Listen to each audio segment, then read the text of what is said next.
வணக்கம். ஜபை Z from ஜவாதுபட்டிப்புதூர். Power writer அப்படிங்கிற அந்த யூடியூப் சேனல் மூலமாக உங்களை மீண்டும் சந்திப்பு ரொம்ப மற்ற மகிழ்ச்சி.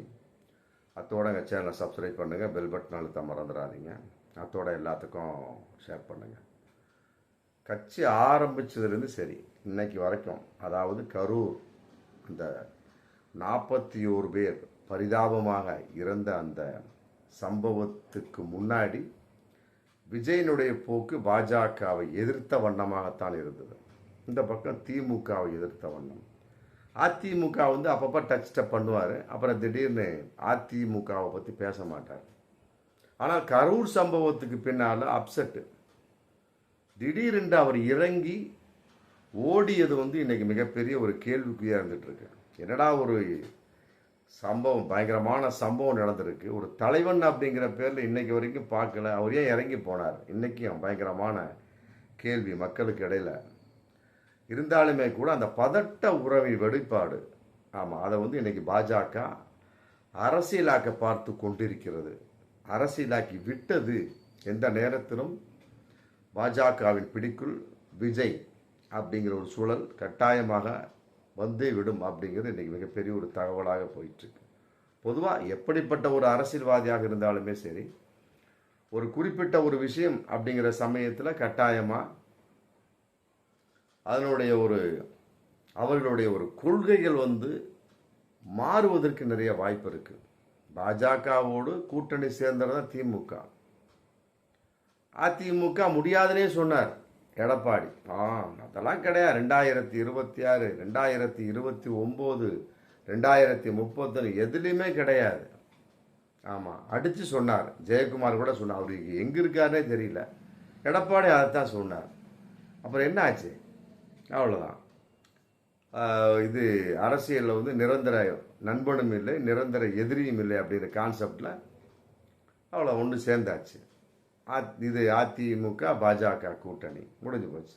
இப்போ இதில் என்ன தெரியுது புரியுதுங்களா?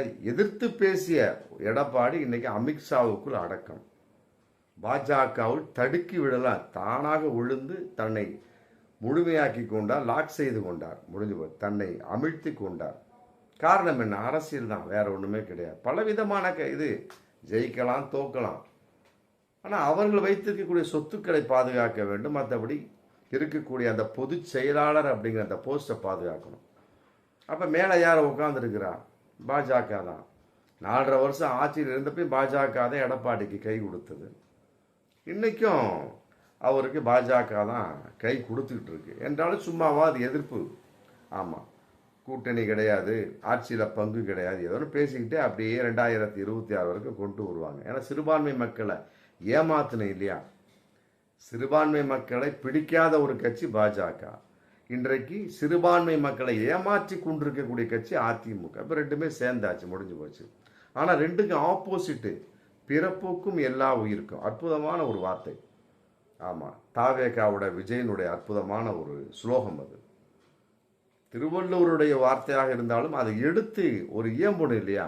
அந்த வகையில் விஜய் நம்ம பாராட்டலாம். அந்த வகையில் பேசிகிட்டு இருந்தார். பாஜக கூட்டணி கூடாது, அதிமுக கூட்டணி கூடாது, திமுகவுக்கு தான் நாங்கள் எதிரி. தாவேகாவா திமுகவா? தமிழகத்தில் அதிமுகவே கிடையாது, பாஜகவும் கிடையாது. தாவேகாவா திமுக, நாங்கள் 2 பேர் மட்டும்தான். அப்படி ரொம்ப சூளுரைத்தார். யாரு? கரூர் அந்த சம்பவத்துக்கு முன்னாடி. கரூர் சம்பவத்துக்கு பின்னாடி இன்னைக்கு விஜயனுடைய ரூட் அப்படியே மாறி போச்சு. அவருடைய முகமும் மாறிவிட்டது. அரசியலுடைய அந்த ரூட்டும் மாறிவிட்டது, மாறிக்கொண்டே இருக்கிறது. காரணம் என்ன? பாஜக வந்துருவாங்க.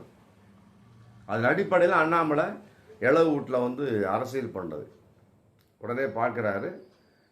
கரூரில் அந்த சம்பவம், ஏன்னா அவர் சொந்த ஊர், சம்பவத்தை பார்த்துட்டு அரசியல் நடந்து கொண்டிருக்குது, அரசியல் கலந்து விட்டு. அதான் செல்வ பிறந்தகை சொல்றாரு, இளவு வீட்டில் விடாட அரசியல் பண்ணுவீங்க அப்படின்னு சொல்லிட்டு காரி துப்பினார் தமிழக காங்கிரஸ் தலைவர். அந்த மாதிரி ஒரு விஷயம்.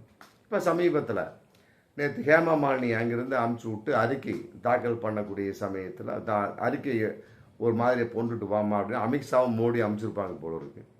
கூட அண்ணாமலை இருந்திருக்கிறார். ஒரு குறிப்பிட்ட ஆளுகளை கேட்டு மற்ற சோர்ஸை பண்ணக்கூடிய சமயத்தில் எல்லாமே தாவேகா மேலே தான் தவறு அப்படின்னு சொல்லிட்டு இன்னைக்கு அறிக்கை தாக்கல் பண்ணுறதுக்கு ஹேமா மாலினி டெல்லி போயாச்சு.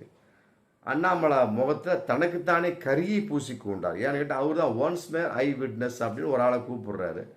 அவர் டோட்டலாக அண்ணாமலையை அப்படி சிதைத்து விடுகின்றார், குறிப்பாக பாஜகவை. எல்லாம் தாவேக்காவுக்கு ஆப்போசிட்டு.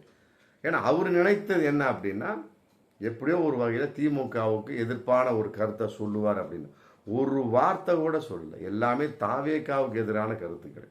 உண்மையை சொல்கிறாருங்க, அவ்வளோதான். தாவேக்கா எதிர்ப்பாக அவர் பேசவில்லை. அந்த நபர் யாருன்னே தெரியாது. அவர் உண்மையை சொல்கிறார். அந்த உண்மை என்பது தாவேக்காவுக்கு எதிராக இருக்கிறது. நடந்த உண்மையை சொல்கிறார். கையில் வாட்சியை வச்சுட்டு சொல்கிறார். 7:10க்கு வந்தார், 7:20க்கு எல்லாம் நான் வாட்சியை செட் பண்ணிக்கிட்டே இருக்கேனுங்க அப்படிங்கிறார். இது அண்ணாமலைக்கு ஆப்போசிட். இருந்தாலும் அதை வைத்து, எப்பா உங்கள் கட்சி மேலே ஏகப்பட்ட புகார் இருக்குது, வந்தாச்சு, என்ன சொல்கிற அப்படின்னு டீலிங் பேசக்கூடிய அளவுக்கு இன்னைக்கு பாஜக தயாராகி விட்டது அப்படிங்கிறத நம்ம மறைமுகமாக இல்லை, வெளிப்படையாக பார்க்க முடியும். இதை கொண்டு போய் அண்ணாமலையும் சொல்லுவார், ஹேமா மாலினி அந்த அம்மாவும் சொல்லுவாங்க. என்ன 2026 சட்டமன்ற தேர்தலுக்கு ஒரு 7-8 மாதம் இருக்குது, அவ்வளோதான், முடிஞ்சு போச்சு. திமுக கூட்டணி ஸ்ட்ராங்கு. அதிமுக பாஜக தான். சீமானை விட்டுருங்க, அது தனிப்பட்ட விஷயம். மற்றபடி அதிமுக பாஜக ஆல்ரெடி இருக்குது. அப்புறம் அது சம்மந்தப்பட்ட கேசஸ்ஸு மற்ற ஷோ எடப்பாடியோட ஜாதகம் எப்படி அமித்ஷா கையில் இருக்குது, அதே மாதிரி இன்றைக்கி விஜயினுடைய இந்த கரூர் சம்பந்தப்பட்ட பல பிரச்சனைகள் இன்றைக்கி பாஜக கையில் போய்விடும் கூடிய சீக்கிரத்தில். ஆமாம், அதுக்கு எந்த ஒரு விஷயமும் கிடையாது. டக்குன்னு அதை எப்படி பேக்கப் பண்ணி விஜய் எப்படி லாக் பண்ணுமோ கரெக்டாக லாக் பண்ணுறதுக்கு உண்டான ஐடியாவுக்கு இன்றைக்கி வந்தாச்சு. அதன் அடிப்படையில் இன்றைக்கி தாவேகா விஜய் எப்படி போகலாம், எங்கிட்டு போகலாம், இல்லை எதிர்ப்பாக பேசிகிட்டு இருந்தார் கம்ப்ளீட். பாஜக கூடாது, திமுக கூடாது, அதிமுக மோசமான கட்சி. ஆமாம், தமிழகத்தில் திமுகவை தாவேகா 2 கட்சி தான் அப்படின்னார். இன்னைக்கு பாஜகவோடு சேரக்கூடிய அல்லது சேர்ந்து விடக்கூடிய ஒரு சூழல். ஆமாம், அடங்கி போய்விட்டார் விஜய் அப்படின்னு சொல்லலாம், அடக்கியது பாஜக அப்படின்னு சொல்லலாம். இருந்தாலும் நாம் சொல்லக்கூடியது, சனாதன போக்குள்ள கட்சியோடு உங்கள் கட்சி சேரவே கூடாது. அதுதான் நாம் சொல்லக்கூடிய விஷயம். நீங்கள் கடைசி வரை உங்களுடைய அந்த கருத்தில், உங்களுடைய கொள்கையில் தீவிரமாக இருக்க வேண்டும், உறுதியாக இருக்க வேண்டும். எப்படிப்பட்ட குடைச்சலை பாஜக கொடுத்தாலும் சரி, எடப்பாடி மாதிரி மனசு மாறிடாதீங்க. இந்த வீடியோ மூலமாக நாம் சொல்லிக்கொள்வோம். எவ்வளவோ குடைச்சல் கொடுத்தாங்க, எடப்பாடி சமாளிச்சுட்டே வந்தார். ஆமாம், முடியல. ஆனால் எடப்பாடி மாதிரி நீங்கள் இருந்துடாதீங்க. எவ்வளோ குடைச்சல் கொடுத்தாலும் சரி, எப்படிப்பட்ட சட்ட ஒழுங்குகள், கோர்ட்டு சம்மந்தப்பட்ட பிரச்சனை, இந்த கரூர் மேட்ரு அவங்களுக்கு மிகப்பெரிய ஒரு ட்ரம்ப் கார்டு பாஜகவுக்கு. அதை வச்சு என்ன ஆட்டமாக ஆடுவாங்க. என்ன ஆட்டம் போட்டாலும் சரி, கடைசி வரை பாஜகவோடு கூட்டணி சேராமல் உங்கள் கட்சியை தனிப்பட்ட முறையில் கொண்டு செல்ல வேண்டும். அதுதான் மக்கள் எதிர்பார்க்குறாங்க. ஏன்னு கேட்டால் உங்களுடைய கொள்கை நன்றாக இருக்கிறது, பட்டு அதை எவ்வாறு செயல்படுத்த வேண்டும் அப்படிங்கிறது உங்களுடைய நிர்வாகிகளுக்கு தெரியல. புஷியானது தலைமறைவு ஒரு பக்கம் இருந்தாலுமே கூட அது ஒரு வகையான அரசியல் தான். பட் தான் எனக்கு எதுவும் தெரியாது, நான் அதுக்கு சம்மந்தமே இல்லைன்னு முன்ஜாமீன் கேட்டிருக்கிறார். முன்ஜாமீன் அப்படி தான் கேட்கணும். இருந்தாலுமே கூட அங்கே இருக்கக்கூடிய வீடியோக்கிட்ட சிசிடிவி கேமரா மற்ற சோர்ஸ் எல்லாமே புஷி ஆனந்த் தான் கண்ணுக்கு முன்னால் தெரிகிறார். அப்படி இருக்கக்கூடிய சமயத்தை எனக்கும் இந்த சம்பவத்துக்கும் 41 பேர் இறந்ததுக்கு எனக்கு சம்பந்தமே இல்லைங்கிறது முழு பூசணிக்காவே சோத்தில் மறைப்பதை போன்றது. இதை எப்படி நீதிமன்றம் ஒத்துக்கும்? அதனால் இந்த மாதிரி நழுவலாக பேசக்கூடாது.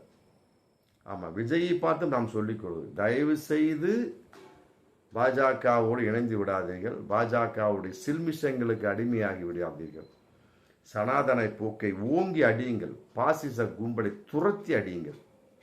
இந்த சம்பவம் ஒரு மிக மோசமான ஒரு சம்பவம் என்றாலுமே கூட இதை வைத்து பாஜக அரசியல் உங்களை நோக்கி பண்ணிவிடக்கூடாது என்பது மிக ரொம்ப ஸ்ட்ராங்காக இருங்க. மீண்டும் சொல்லிக் கொள்கின்றேன், பிறப்புக்கும் எல்லா உயிருக்கும்.